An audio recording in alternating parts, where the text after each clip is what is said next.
You've been going around claiming that you didn't see anything, you didn't hear anything about what was going on between Jim Reams and the staff. How is it, when you were there as a manager supervising attorneys, that you missed him telling women not to get pregnant? How is it that you claim you didn't hear or see anything when you're actually quoted in the AG's memo against him, and the investigator says you told them you were embarrassed by his comments? How is it that you're able to tell people you never saw or hear anything when you're in the middle of it? Well, first of all, the comment that you referenced to where I was embarrassed, that was something that occurred over 10 years ago. I never considered that comment to be sexual harassment, and it never happened again. That was 10 plus years ago. It was an off-color comment that was made, and there was never any type of comment made like that to me in the remainder of my career. And I think, you know, as a prosecutor, Michael, you probably know that if someone is the type of person that is going to sexually harass women, they do that when other people are not around. And, you know, I see that in the cases that I prosecute all the time. And if that kind of thing did happen, then it's very likely that I wouldn't see it. What I can tell you is that no one ever came to me and said, I've been sexually harassed, I want to file a complaint, and I never witnessed that happen myself. My understanding from people that were in the office that everyone heard or knew about his statement about women not getting pregnant. It was common knowledge that that was said, and you're claiming that you never heard that. My concern is, Pat, you want the public to believe that you're going to restore integrity and trust in the office, and yet you've been telling a lie to the press and to these people for the entire campaign. I have absolutely never lied to anyone. That is not true. I have not lied to anybody about that. And, you know, for God's sake, I am a woman. To think that I would go in that office and condone sexual harassment and discriminate against people because they're pregnant, that's ludicrous. That is absolutely ludicrous. I had 2 children in that office, and I took maternity leave on each particular case, and I don't feel that I was ever discriminated against. I can tell people about my own personal experience, but I can't tell you what happened with other people. All right. Jason, this has been bugging me for a while. You have this pamphlet that you've been handing out for months. At the end of June, I had a conversation with you. I didn't post it on Facebook, and I told you that this sentence, as the only Republican candidate who has never worked for the present county attorney as a basis for your campaign, that was not accurate.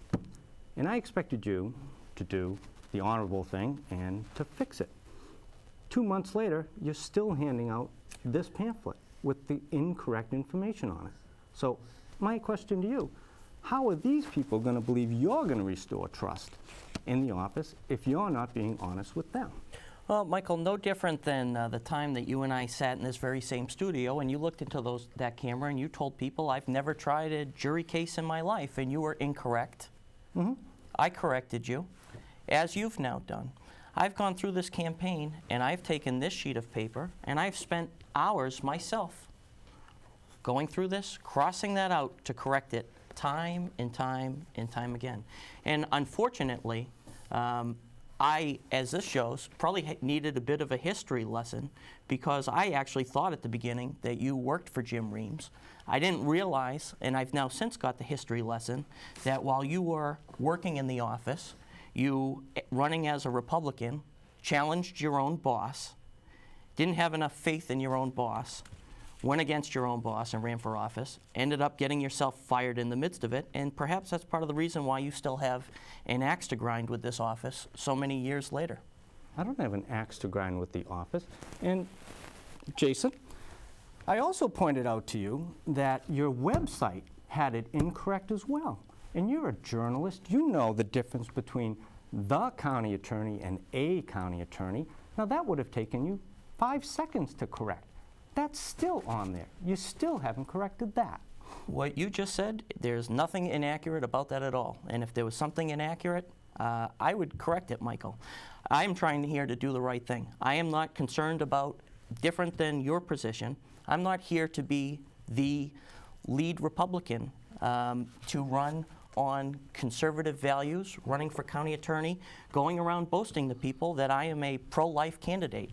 I had to tell you, the day I heard that you were out boasting that you were a pro-life candidate, I had 300 cases piled up on my desk. And I said, of the 300 cases that are on this desk, my views on abortion, what does that have to do with how I would handle any one of these cases? And you know what the answer is? It wouldn't. So why do it? But then again, you're also the guy that was more concerned about politics, wasn't concerned enough about what was happening at the county attorney's office, that you sat back and waited until Jim Ream said he wasn't going to run again, and then you jumped in because you were more important, more concerned with the old boys Republican network than going out and trying to do the right thing.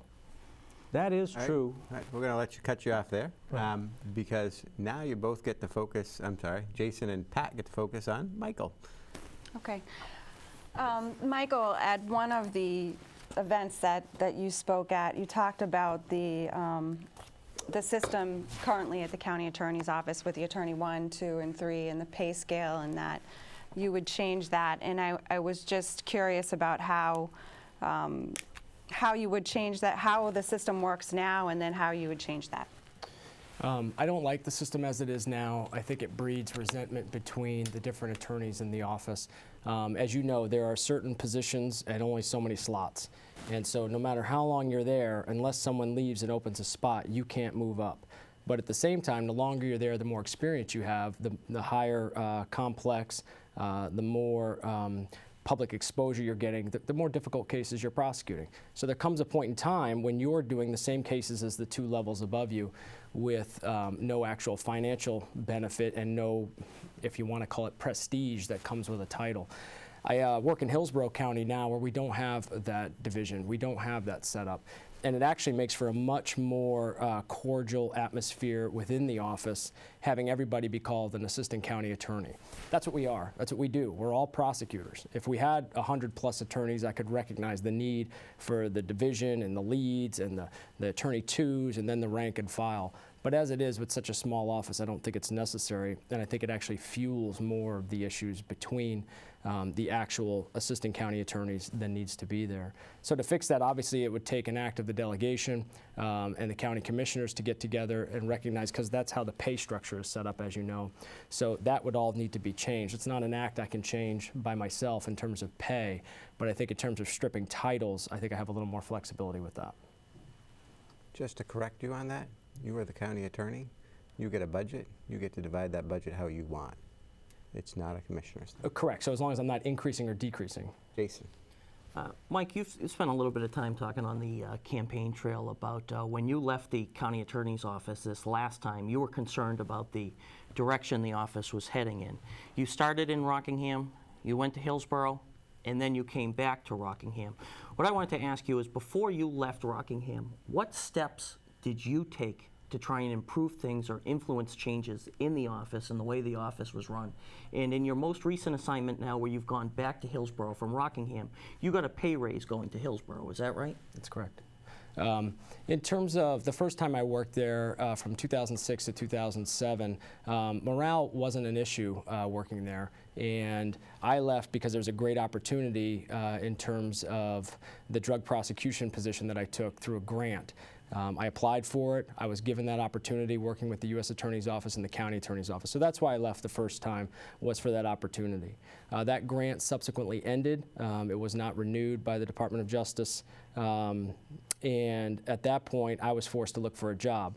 I was fortunate enough that Rockingham County Attorney's Office had an opening. I had a positive experience the first time I worked there, so I took advantage of that. I actually took a $15,000 pay cut going from Hillsborough back to Rockingham County. And while I was at Rockingham County, the morale had completely changed in the 3 years that I was gone. There was a lot of discussion in offices about what was going on. A lot of the things that came out in the removal process was something that I heard often. And my role in that was to talk with people. My door is always open. People feel free to come in and share their things with me and try and boost morale that way. I'm a team player. I have an open door policy.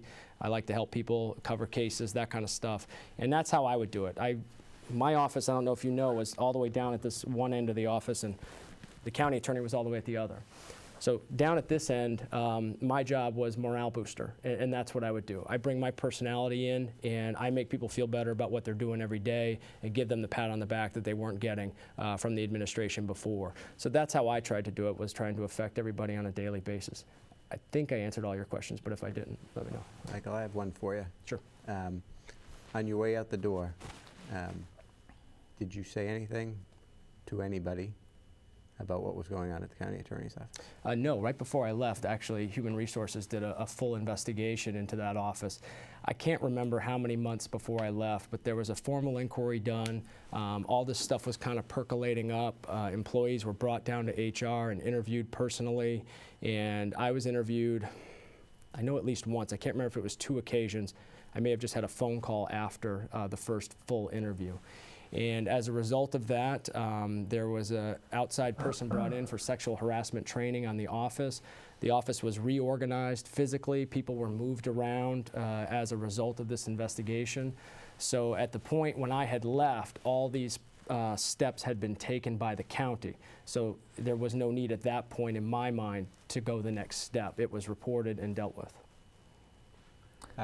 Just so you know, we have very short time, but we have 2 more questions for you, and then you're going to get a closing statement.